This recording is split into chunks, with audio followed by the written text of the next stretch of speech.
Today it's all getting a bit scary. I'm painting this self-portrait in Procreate. Hi everyone, Steve Elliott here. Hope you're all having a great day. I'm doing a self-portrait. I thought it was time that I updated my profile picture on YouTube and Facebook and everywhere, because I've got this picture of me playing the bass guitar, and that's not kind of what I really do. It's all about the painting, and I didn't want to confuse people that was looking at the channel and wondering if I was a musician artist or a painter artist. So this is my self-portrait. I spent a bit of time one evening setting up a photo that I thought looked pretty cool of me on my Cintiq 16 drawing away, and then I decided to paint it, and I would do it in Procreate.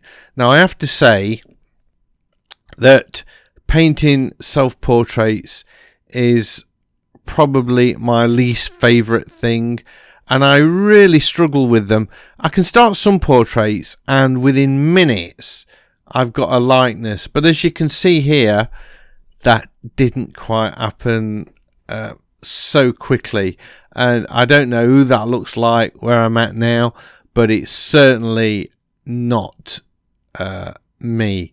Anyway, the brushes I used for this, I created a layer. I actually set the background to black. Then I created a new layer, and I used the grunge brush, and that was for getting in this sort of stippled background, I guess.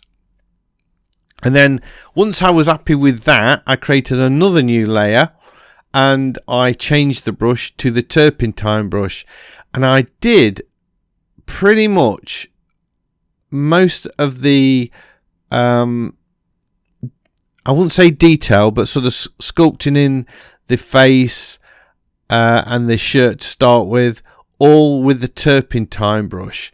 It was only once I'd got all that in that I changed over later to my own oil brush, which you can get from my website. It's a free download. I'll put a link in the description below. So it's starting to take shape a little bit, I suppose.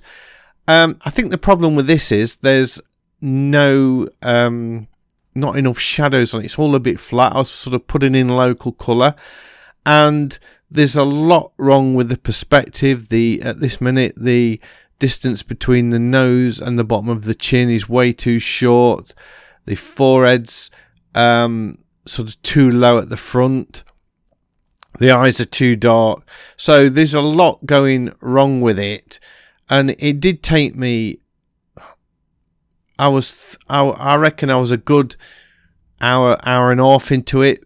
The old painting took me 4 hours, and it was a good hour and a half into it before I felt that I'd got it anything like. And I'm laughing now because I'm sort of looking at what I'm doing. I'm thinking, oh my god, this isn't sort of going very well.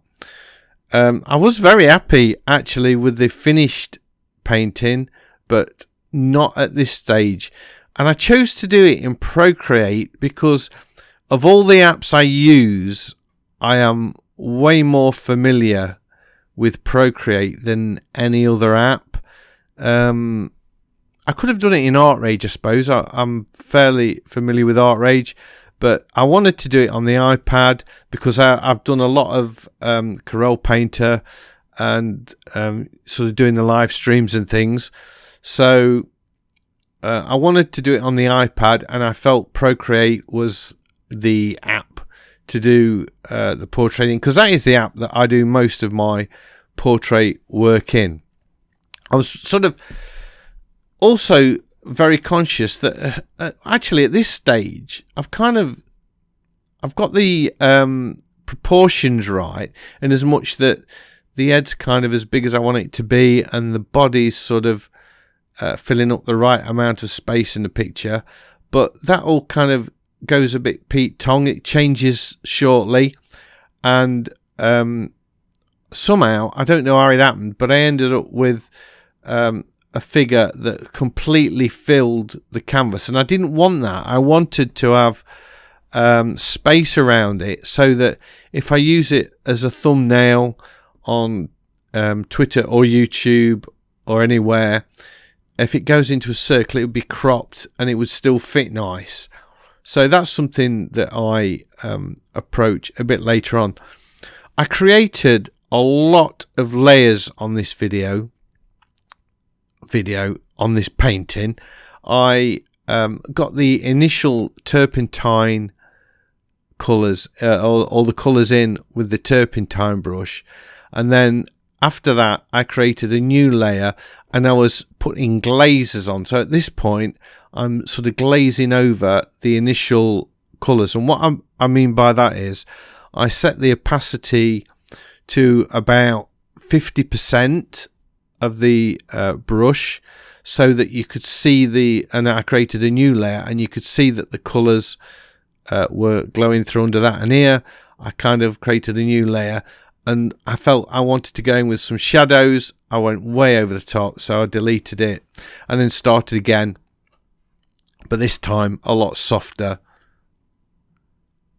And I think as soon as you start putting shadows in, you get form, and it's beginning at this point now. I feel like it is actually beginning to look a little bit like me. I do feel that one of my weaknesses as a painter is I don't understand anatomy. I don't understand the sort of how the eye sockets sit in the skull, and I couldn't sit down and sketch a skull as some artists do. And I think that is half the problem I have when I can't get a likeness straight away. I kind of, because I don't understand anatomy properly, some of my positioning of eyes and nose and things are a little bit dodgy, to say the least. In fact, they are very dodgy. So I think I am going to do some sketching on trying to understand the anatomy of the face and the skull and the head. There's loads of videos out there. Now, if you want to see me do them in a sketchbook, like I'm doing the Teosumi sketches, if you want to see me do those sketches, please put a comment below and let me know, because if not, I'll happily just sketch them privately just to develop my own skills. But if you want to see them, I will make videos. I'm quite happy to do that, but I just don't want to do something that you're not really interested in seeing. So having said that, I'm now working on the hands, and I think, as you can see there, I've got the angle of it. It's broken. My arm is broken halfway up the between the wrist and the elbow, and there's a sort of peculiar break in there. You noticed I then sort of cut and paste the hand. I find that I've used the liquify tool, and I used it quite a bit here, but I'm really feeling that if I want to do something big like move the whole hand or tilt the head, I'm much better using the crop tool and then blending the colours back together or merging the colours back together. The liquify tool for me only works when I'm sort of just tweaking the tip of the nose or the corner of the eye or just lifting a lip or something like that. Doesn't seem to work for larger things. So I kind of that's how I was using it. I kind of discovered that. I'm kind of repairing that, and now you can see it's actually quite big, isn't it? I'm wondering if I've no, I don't think so. I think it's all right. I was wondering if it was too big, but I think it's okay. So again, I used the exact same technique. I was sampling the colours off the face for the hand, so I got similar colours. I didn't want the hand to look as though it belonged to somebody else and was painted different. I did use the liquify tool to tweak the fatness of the fingers. You see the middle finger at the minute is really quite fat, and I do go in, there we go, I did it there, and just sort of make that finger a little bit thinner, and then put a little bit of detail on the screen. I thought would be quite cool. And I wanted sort of some of the shirt painted in, some of the detail. I didn't want to go mad and do the whole thing. I just wanted a few bits. So I sort of painted the shadows, and then I felt that at this point you can see somehow the screen, my arm, all of it is filling the canvas. And I continue with that, but it's really bugging me, and I'm going to have to do something about it. But at this time, by this time, I'd sort of merged all the layers, because as I was going, I was merging layers down. So the background was going to be quite difficult to do because it was no longer on a separate layer. So I started off by sort of trying to put a shadow over it, and what I ended up doing was shrinking the old picture. That all went a little bit quick, but I shrank the old canvas and then used the grunge brush again to add more colour at the edge. And now what I'm doing, I'm just going in there and putting in some highlights like rim light, just sort of catching the edge of the beard, the nose, along the shirt, and I want some more detail in that shirt as well. So there you can see just where the light's sort of catching the folds in the shirt. I've put a few of those in.